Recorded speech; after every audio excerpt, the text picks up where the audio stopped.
Hello everyone, welcome to the TriStar Gym channel. Today's episode we are doing the pre-fight analysis video for UFC 205.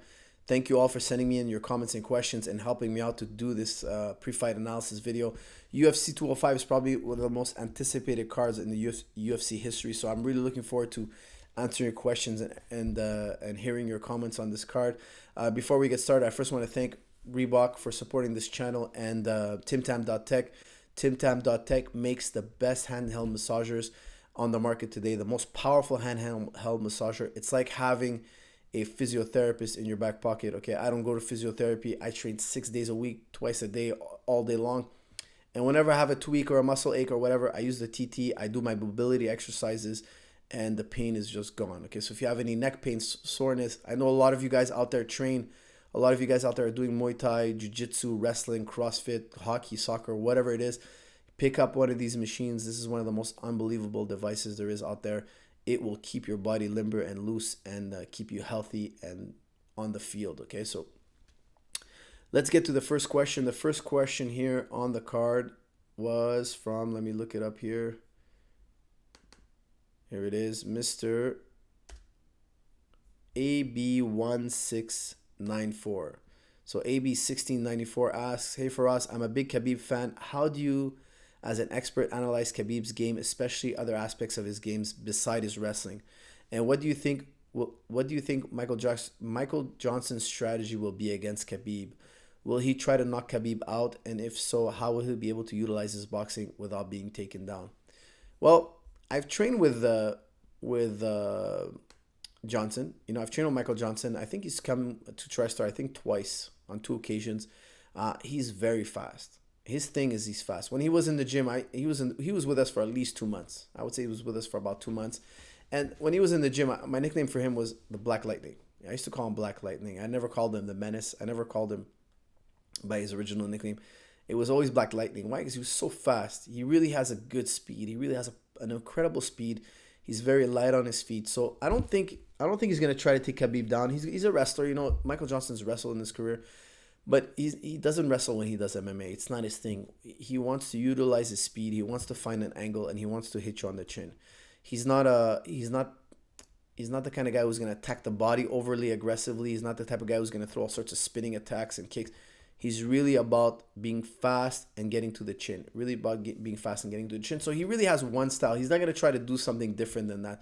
So every time you fight him, Michael Johnson, he's always trying, I would say, doing the same thing. He's specializing in being faster than his opponents. And I think he is faster than Khabib. He's faster, in my opinion.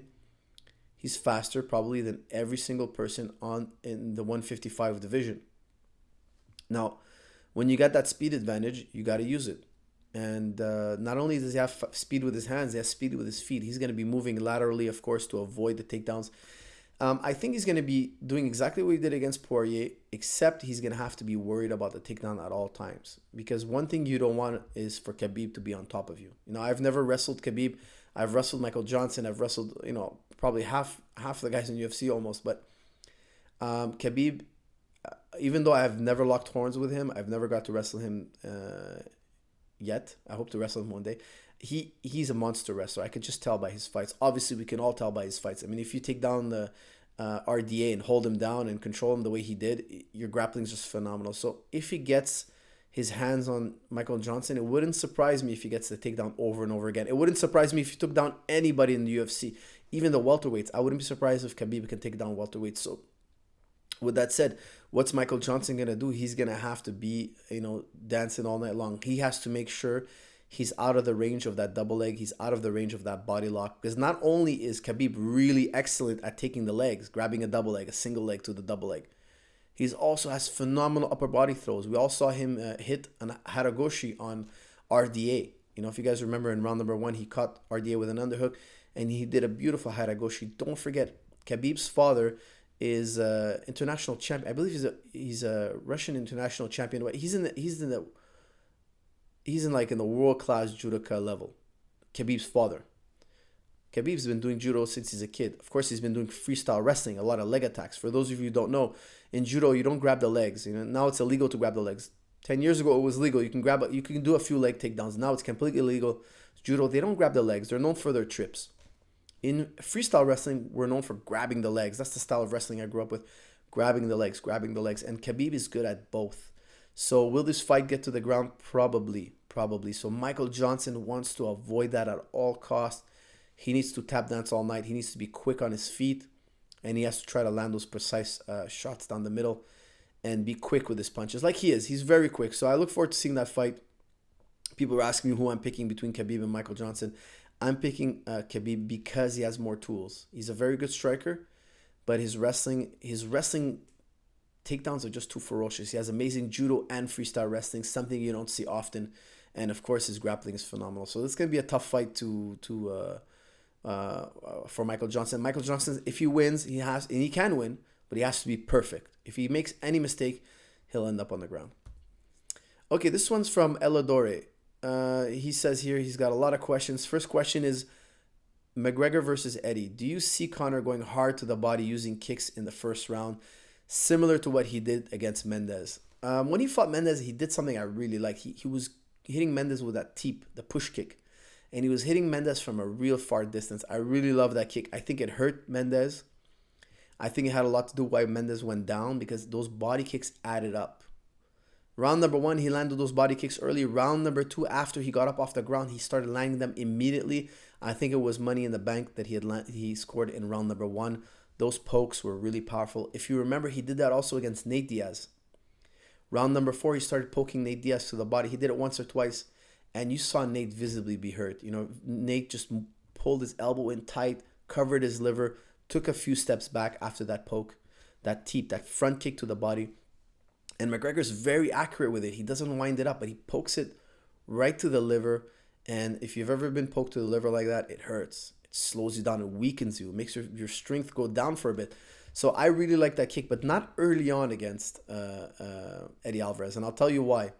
Chad Mendes is a lot smaller than Eddie. So yes, Chad was able to take Conor down, and he did it more than once, and he took him down early, and then he took him down again. But he's not as big and as heavy as Eddie. Eddie will drain Conor. I think if he gets on top of Conor, he'll do more work on top. He'll drain Conor more on top, I think, because he's so much bigger. You know, the size difference between Chad Mendes and Eddie Alvarez is quite different. So I think that Conor McGregor was a lot bigger than Chad. You see them when they were standing next to each other. Conor was just towering over him. You think he's just a much bigger guy than Chad. But he's not. I wouldn't say he's a bigger guy than Eddie Alvarez. I would say they're about the same size, you know, or even Eddie Alvarez is thicker, bigger, you know.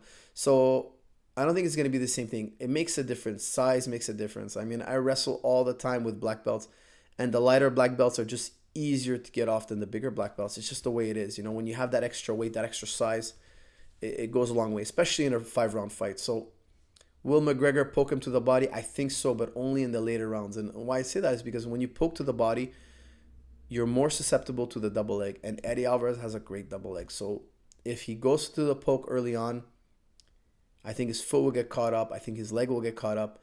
And yeah, he did it with Mendes, and his foot did get caught up. And remember, if you remember in the round number 1 against Chad Mendes, he threw a knee. Now, throwing a knee is kind of like throwing a poke. If the guy grabs your leg, you're going down. And that's what happened.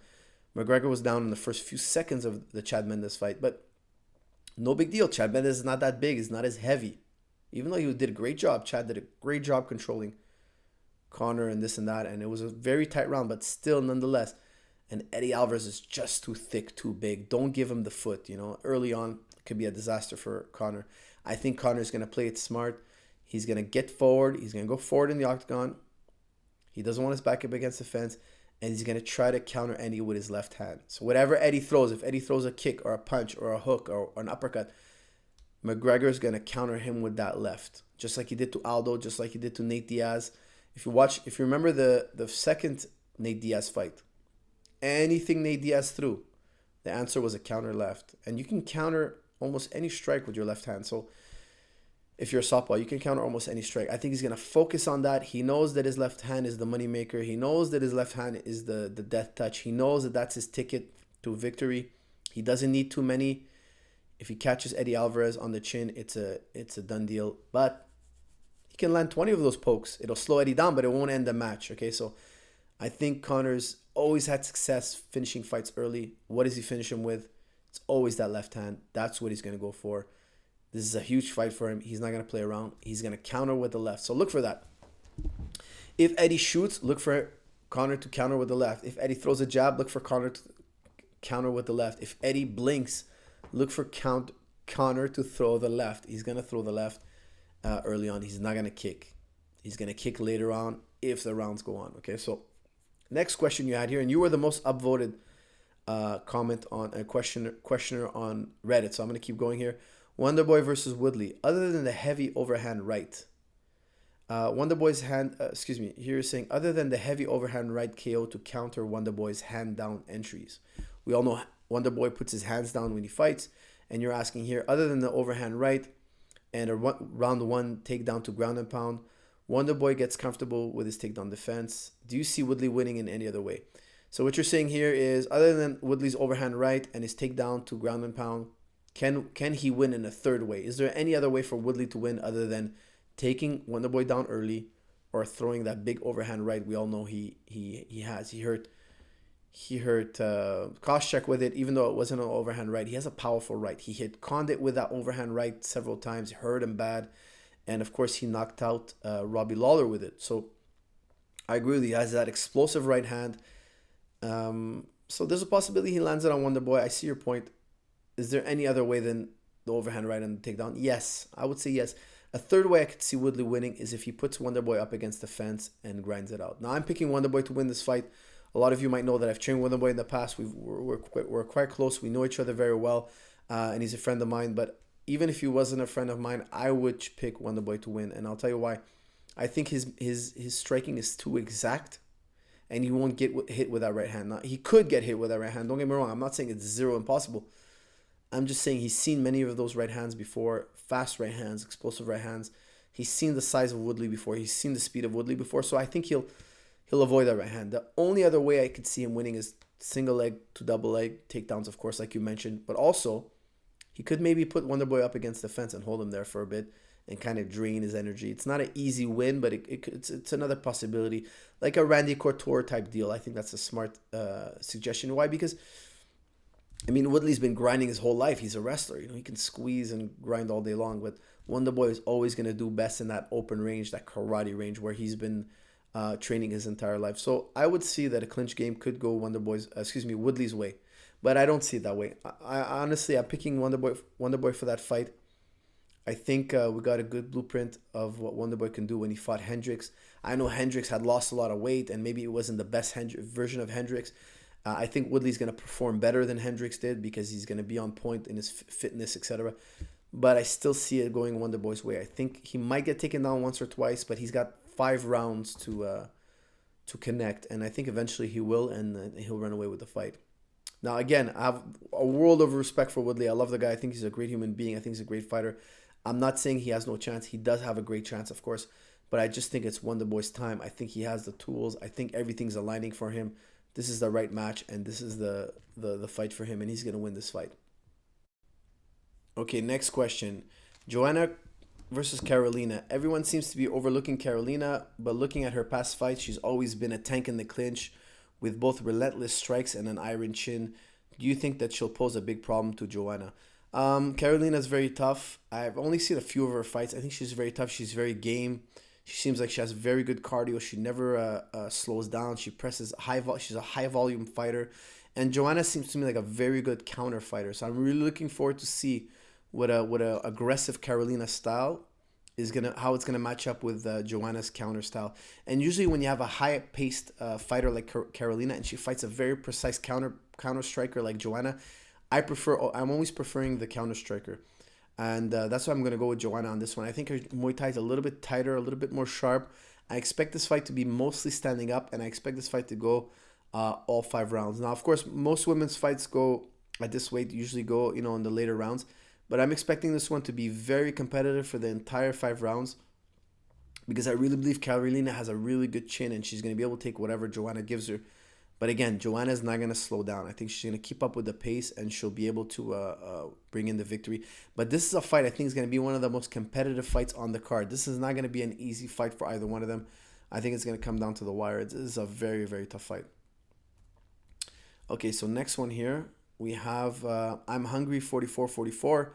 In a straight up match, Yoel Romero is the far superior wrestler to Chris Weidman, but Chris Weidman has been able to translate his wrestling to MMA very well. Who do you give the wrestling advantage to in the in space and in the scramble? I'm not sure what you mean by in space, but I think what you mean in MMA.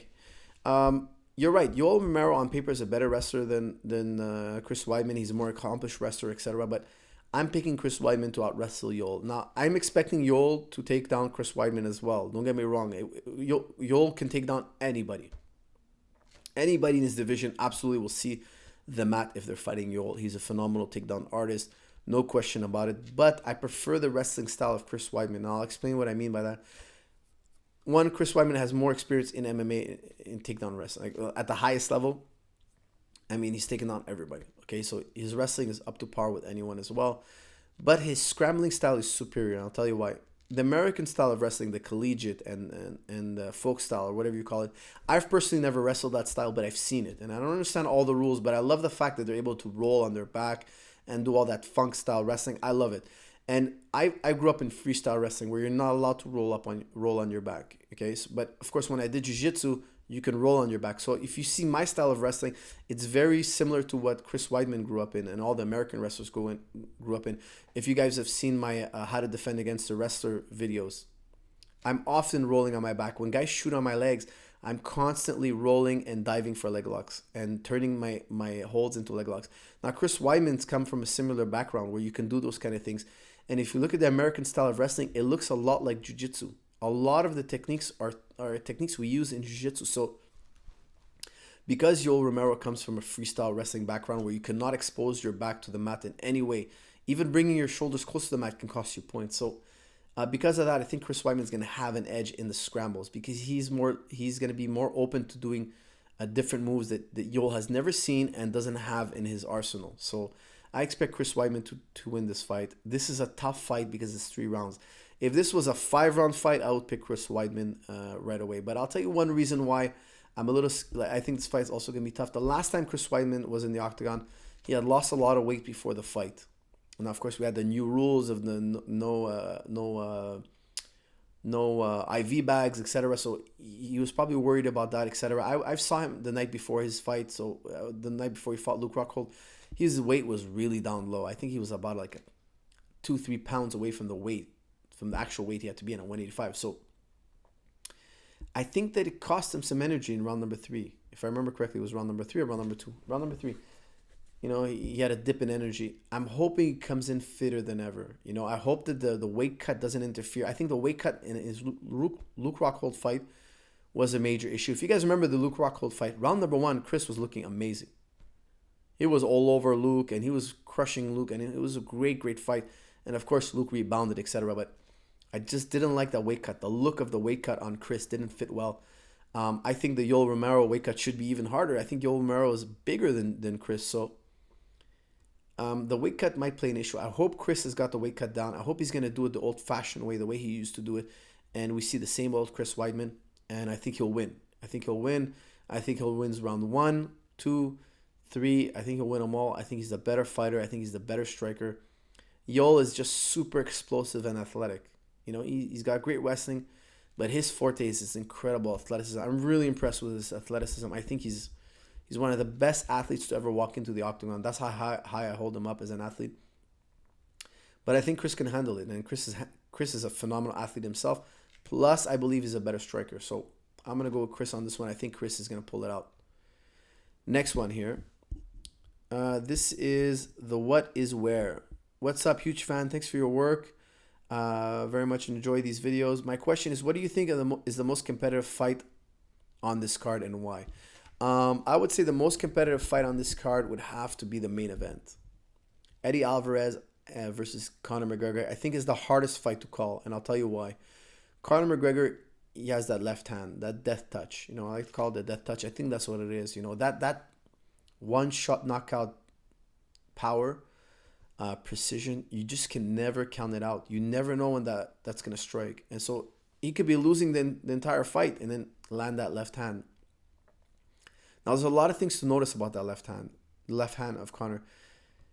It's a shocking technique because like I said, it can land anytime. But we've also noticed that later on in the rounds, it doesn't have its devastating power, and this is such a key component. Like, for instance, if you look at Johnny Hendricks, Johnny Hendricks also had that kind of deadly left. He did. It was a very different style of punching, absolutely, but had a similar effect. Johnny Hendricks was knocking out a lot of guys in round number one. Not to the level of Conor McGregor. I think Conor McGregor was more precise and his timing is superior than Johnny. Johnny was a little bit more sloppy and less precise, of course. But similar effect. But you also notice that Johnny Hendricks wasn't knocking people out in round 2 or 3. The only guy he ever knocked out in round 2 was Charlie Brenneman, who's a much smaller welterweight than him. And it was very early in round number 2. So you'll notice that these guys often, these guys who have this one-shot knockout power, often don't knock people out in rounds 2 or 3 or 4. So I really think that this fight in round 1 is extremely volatile. Anybody can win in round number 1. I could see Alvarez bringing him down and choking him out, and I could see Conor just knocking him out. I could see that happening either way.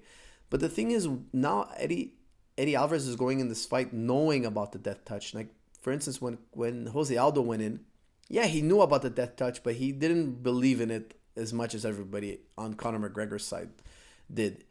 I think now if Jose Aldo were to fight Conor McGregor again, the last thing he would do would leap in with a right hand left hook. The last thing on his mind would be to leap in. He respects the power of Conor. He's aware of the power of Conor. And I think that lesson that Jose Aldo learned is going to pay huge dividends to Eddie Alvarez. Eddie Alvarez is going to do everything but leap on Conor McGregor with wild punches. He's going to be very careful with that left hand, just like many fighters who are fighting Hendricks are now.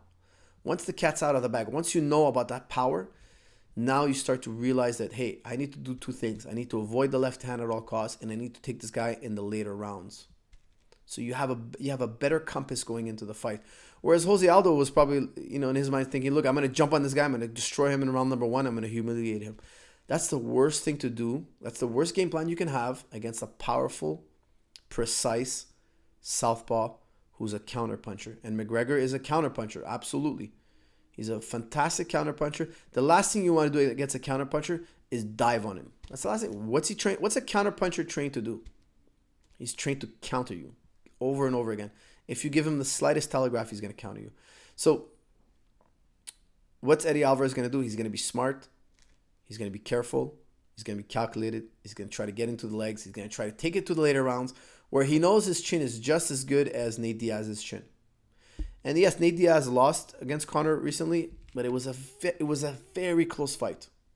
It was a supremely close fight. Now, if Eddie Alvarez can take it in the later rounds, he's much less likely to get knocked out. We saw Nate get knocked down in round number 2, but not out. Now, Eddie Alvarez has more. He knows the terrain better than Jose Aldo did. So that's a huge plus. But man, that left hand can just KO anybody. So if you're asking me what's the hardest fight to call, round 1 and 2 of the main event. I don't know what's going to happen. I could easily see it a KO, like I could see it a takedown and become a disaster for Conor, or a disaster for Eddie by a left hand KO. Who knows? Those first 2 rounds are so volatile. Nobody knows. Conor McGregor doesn't know.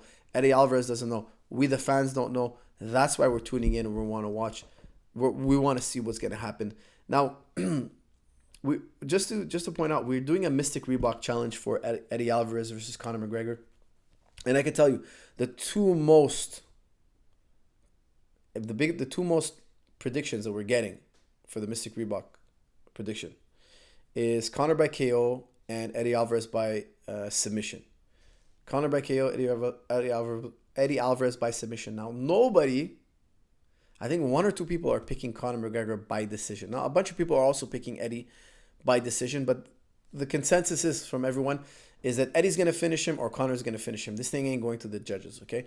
Now, maybe 20% of people are saying Eddie's going to win by decision, but I would say less than 1% are picking Conor by decision. Less than 1%. Now, it's not crazy that Conor wins by decision. It's just probably unlikely, and I'll tell you why. Because when he took Nate Diaz to decision, and nobody picked Conor to win by decision. I'm telling you, less than 1%. Again, less than 1% of people picked Conor to beat Nate Diaz by decision. I could tell you maybe out of the 2,000 predictions we got, 4 people, I would say, maybe even 3 pick Conor by decision. I wouldn't say it was more than that. Now, why is that? Well, I'll tell you, it's less likely he takes Eddie to decision because Eddie has a very good level change and penetration shot into the legs. Whereas Diaz doesn't level change and shoot the legs. People are telling me, why doesn't he double leg Conor? Diaz doesn't do double legs. He's more of an upper body guy, and he tries to trip you. And he did get Conor to the ground one time with a nice side trip, a nice judo trip at the end of round 5. And in my opinion, he stole round 5 with that judo trip. So he does do takedowns, of course. But he's not a level change guy. Now, a level change guy like Eddie Alvarez, the guy who level change means is you kind of crouch and shoot straight. Okay? A level change guy is much harder to keep off you than a judo guy who tries to clinch. In my opinion, I've wrestled both. I've sparred with both on a regular basis. Okay, I have black belts in judo and I have world-class wrestlers in the gym. And I'll tell you guys, in my opinion, the level change guys are harder to keep off. Because changing level and penetrating is just an easier way to close the distance. So you think of a GSP, a Gleison Tebow, you think of a Chris Weidman, how he shot on Anderson Silva. They change level and they shoot in the legs. They dive in your legs. Those guys are just more dangerous to hold off. So if Nick Diaz had that in his pocket, he would have induced the clinches more, and he was winning in the clinches. He was doing really well. I think he could have won the fight. I think the fact that he doesn't level change hurt him. Now, who has a better chin, Diaz or Eddie Alvarez? They both have unbelievable chins. They've both only ever been KO'd or TKO'd, I should say, in their career once. So I believe in the Eddie Alvarez chin. I think the Eddie Alvarez chin is very strong. It's an iron chin. He has an iron will. But we also saw McGregor crush the chin of Nate Diaz. We saw him crush that chin. We saw him put it on Nate Diaz's chin and drop him 3 or 4 times. And he wobbled him. No, he dropped him 3 times, but he wobbled him also once really well. And that's four shocking shots that I think Nate hasn't felt really before. That powerful shot. So that's a crazy thing to call. Nobody can call. It's too volatile, too dangerous, too volatile to call. It's a tough one. Next one here is Uncle X Sam. Uncle X Sam asks, how do you rate Khabib's striking? Khabib's striking is very ferocious for 2 reasons. Incredible volume, incredible pressure with his strikes. He doesn't step back. He's always moving forward, and he believes in his chin. He doesn't have any fear. When he gets hit, he doesn't back off. He keeps coming forward. So 1, he throws a lot, and 2, even when you hit him, some guys when you hit him, they have that fear. They move back. They start slowing. He doesn't slow down. So not only does he punch a lot, when you do tag him and try to back him off, he doesn't back off. So that's going to be a major factor in this fight. Khabib's striking is technically clean. It's good. It's not the best. Okay, he has a lot of improvement to do there. I think he's a very clean puncher. He's a very powerful puncher. But I still think there's room for improvement. But his volume of strikes, his belief in his chin, and his constant takedown threat take his striking game to another level. Okay, you're constantly worried about his takedown. You got to take your eyes off a little bit off his striking. He's going to surprise you. His volume is very high. It's a matter of time before he connects. And guess what? When he connects, he's taking you down. So it makes his strikes super, super dangerous. I got to just check on the time here, guys, real quick. Okay, next question. This is from Nobe the Legend. Wonderboy is usually the master at controlling range, but I'm not sure if he's ever fought someone that can close the distance in a blink of an eye like Woodley can. Do you think this is a problem for Wonderboy? Well, first off, speed is always a problem. You could always get blindsided by a very fast guy, and Woodley is very explosive. But don't forget, Wonderboy is not only, I think, he only has 1 loss in MMA. He also has, in his professional kickboxing career, 67 wins with 0 losses. So do you think in those 67 wins, he never seen anybody with the speed of a Tyrone Woodley? Of course he has. Now, add all the thousands of karate matches he has as an amateur, the countless kickboxing matches that he has since he's a kid. And if you're not familiar with karate is all based on cutting the distance. It's all based on that. It's all about blitz your opponent, tag him, and you score a point. Okay, it's very oriented towards closing the distance and landing a powerful, quick strike. So Wonderboy's seen that quick closing distance style in every which way. He's seen tall guys, he's seen short guys, He's seen explosive guys. He's seen very long, tall, high reach, whatever you want. Okay, guys with really good quick footwork. He's seen it all. So Tyron Woodley won't be bringing anything he hasn't seen before, but it still doesn't mean that it's not dangerous. It's still very dangerous. Explosive guys can be difficult to deal with if you don't have the experience. So Woodley, Wonderboy definitely has that experience, but Woodley is still dangerous because that speed is still real. That speed is still real, so it's always a threat. I just think Wonderboy has seen it many times over. We're going to have to wait on fight night to see what's going to happen because Tyron Woodley does have blindingly fast speed, and it is impressive. It is very impressive how he cuts the distance. Okay, next question here. Time is good. HPPTC. Gastelum is a southpaw, and the last two guys to stop Cerrone were RDA, a southpaw, and Pettis, a switcher, a guy who goes southpaw. Is this the potential Achilles heel for Cerrone? And can Gastelum replicate this? Well, we have to remember that Rick Story was a southpaw, and Cowboy also didn't have any trouble with Rick Story. He was able to put Rick Story away in round number 1. Now, I think the reason it's not because they're southpaws. I don't think RDA won only because he's a southpaw or Pettis. I think it was the body kick. Now, the body kick from Pettis is, I think Pettis is the best body kicker in MMA. His left body kick is deadly. I think it's very powerful. It's very precise. He buries the shin in the liver. He's really brilliant with that. RDA also has a very close to Pettis. I'll still give Pettis a slight edge on this one, but RDA's body kick is also very close to being as devastating as Pettis' kick. And he also hurt Cerrone very badly. Now, I think Cerrone has a liver injury. I've heard him talk about his liver. His liver is not super healthy, so when he gets kicked to the liver, it's just not a good thing for him. And I think that was the reason for his loss. He has a weak point, and he got hit by one of the top guys who were specialists at that point. That's why it made for such an easy win for RDA and Pettis. Can Gastelum do that? Now listen, I've trained with both Gastelum and Cowboy Cerrone. I've wrestled them both. I've done a lot of stand-up sparring with Cerrone years ago. I think it was like 5-6 years ago. He used to come to TriStar, and we used to spar. He used to spar with all of us, of course. But I've never sparred standing up with Gastelum, even though I've seen him do many rounds in my gym. Okay, but I wasn't gloving up at that time. I was training George, so it was me watching him spar with George and the other guys at TriStar. It's an interesting fight. It's a very interesting fight, and I'll tell you why. One, Gastelum is and again, I've trained with Rick Story. I've sparred with Rick Story. I mean, I've rolled with him. I've wrestled him. I've wrestled Gastelum. Gastelum and Rick Story are very similar in certain ways. They're both southpaw. They're both like really athletic guys. But Gastelum's athleticism it's up another level. It's really up another level, and he's very ferocious. He's a very ferocious athlete. He's very strong. He's unusually strong. He's very durable, very, very durable. This kid can really take a shot. I mean, he's a very durable, strong, explosive young man. And so is Cerrone. So this is such a hard fight to call. I can't tell you that Gastelum is a body kicker. I don't think he is. I wouldn't surprise me if he threw a body kick, but he's more about his hands. You know, he's really much more about his hands. Expect Gastelum to really work his hands, be aggressive with the takedowns, just mix it up, boxing and wrestling. Not much else. Maybe a knees and elbows in the clinch, of course, but he's not a precise kicker. He's not a guy who bases his game on kicking. Now, Cerrone is a kicker, and if you guys notice when he was fighting,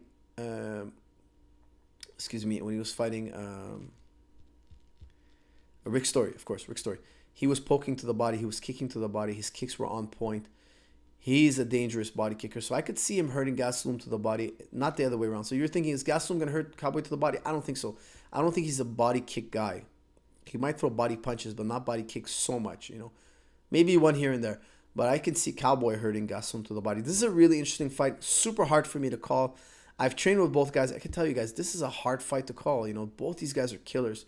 Not an easy one to call. I wouldn't know. This one stumped me. It's a very hard one to call. But I don't see, to answer your question, I don't see Gastelum attacking the body with kicks. No, not so much. Okay, guys, here's the next one. Do shorter people have an advantage when it comes to wrestling and takedowns? This is from Muhammad Awais. Yes, shorter people have an advantage when it comes to takedowns. Why? They're closer to the legs. If you're talking about level changing and shoot, I'm assuming you're referring to Eddie Alvarez versus Conor McGregor. I think it does give him an advantage. But the thing is, it gives him a huge disadvantage in the striking. Why? Conor McGregor is was, you know, in his career he's fought a lot of shorter guys. He's very good at controlling the range. He has the reach advantage. He knows how to use it. This is a major plus for Conor, but it's also a major plus for Eddie Alvarez. And when we saw Chad Mendes fight Conor McGregor, we saw him being able to get in the legs, but Chad Mendes was a little bit too short. When he was trying to lift Conor McGregor up off the ground, he had a locked double. He locked in tight on the double. As he was trying to lift Conor's legs were too long. And I've had that experience sometimes when you fight taller guys. When they're too tall, there's a point when they're too tall that when you try to lift them off the ground, their feet are still, you're fully extended, and their feet are still touching the ground. Their toes are still touching the ground. It's very hard to lift. That's exactly what happened when Chad Mendes tried to lift Conor McGregor off the ground. Now, Eddie Alvarez is taller than Chad, so he won't have that problem. I think if he locks in on a double, he's short enough to get in on the legs easier, because the shorter man has an easier time getting in on the legs because he's closer to the legs, but he's also tall enough to lift McGregor clean up off his feet. So I see the advantage. Yes, Alvarez will have an advantage because he's shorter, but he's going to have also a major disadvantage when it comes to Conor McGregor's distance control and range management. It's going to be something special to watch. Make sure to tune in. Partners, this one's from Panthers Hockey. Rashad versus Kennedy. Do you think Rashad's hand speed and size will be his biggest advantage? What does he need to do to win? His size, well, he's coming down a weight class. Let's not forget. So this is the first time we're going to see Rashad Evans at middleweight. So he's dropping down a weight class. So this is going to be interesting. Is he going to have the same stamina? Whenever guys change weight classes, there's just a million question marks. Let's say Rashad changes weight class and he looks normal. He looks like he's always done. He has the hand speed and he has the size advantage, like you're saying. What does he need to do to win? I think he needs to stop hesitating. I've seen him hesitate in his last few fights. He's thinking too much. He's just thinking too much. He's just got to let his training surface. Whatever he's done in the gym, he's got to go in the octagon. He's got to go on automatic pilot, and I think he'll perform well. Kennedy's a very tough fight. It's not an easy fight. Kennedy's also been out a long time. I think it's a grueling fight. There's just too many question marks on this fight. I have no idea what these guys are going to look like. Rashad is changing weight class. He hasn't fought in a long time. Kennedy has been out for a very long time, and it's just a hard fight to call. If Rashad is on point with his hands and his takedowns are there like usual, like the classic, if we see the classic Rashad Evans who doesn't hesitate, who fires away and wrestles and mixes the boxing with the wrestling nicely, I think he'll win this one. If we see the classic Rashad, I think he wins this one. But again, I just feel in his last fights he's been hesitating too much.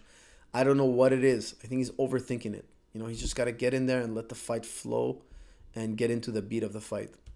All right, guys, we are running out of time. Just maybe one or two more. Steel Beats asks, Coach Zahabi, do you think people are underestimating Tyron Woodley? Last I seen, Wonderboy was a -170 favorite to win. Even though I still see Wonderboy winning, I'm not surprised if he gets knocked out in round 1 or number 2. What do you think? I think that's a fair. I think -170 is fair. I would have Wonderboy even a little bit higher as a favorite, to be honest with you. I think this is a tough matchup. I don't think it's a blowout. I think it's a question of range. Who's going to control the range? I just favor Wonderboy in this fight, so I don't see this -170 as sleeping on Tyrone. I think it's just a tough fight, but I gotta give the advantage to Steven. I really think Steven's gonna pull it out. I think it's his time, and I think he's gonna do it. This one's from Zaid Ahmad. I'm going to be sneaky and ask you about Andre Ward versus Sergey Kovalev fight taking place the week after 205. Who do you pick and why? This is, for you guys who don't know, this is an epic boxing fight. So you have UFC 205, and the next week you have Kovalev taking on Andre Ward, undefeated Andre Ward. This is two undefeated fighters, by the way. Two undefeated fighters who are at the top of their game. Two legends, two pound for pound. These guys are both on the top, on everybody's pound for pound list. This is an epic fight. I don't know who's going to win this fight. You ask me who I'm going to pick, I have no idea. Kovalev's got the precision and power. Andre Ward's got the precision and brains. I see this fight going 12 rounds. Who are the judges going to give I think this fight's going to be neck and neck all the way through. This is just such a hard fight to call. I don't know who's going to win this fight. I'd have to break it down further. I'd have to analyze footage. I didn't do that, but I'm a big fan of both these guys. If you're into boxing remotely, you know who these guys are. If you're not, check out this fight. This is an epic fight. Truly epic fight. Okay, guys, we're getting close. Just maybe, I'm going to try to squeeze through 2 more. This one's from Nugmaster224. Hey, Faraz, should I bet my life savings on Romero? Yoel Romero.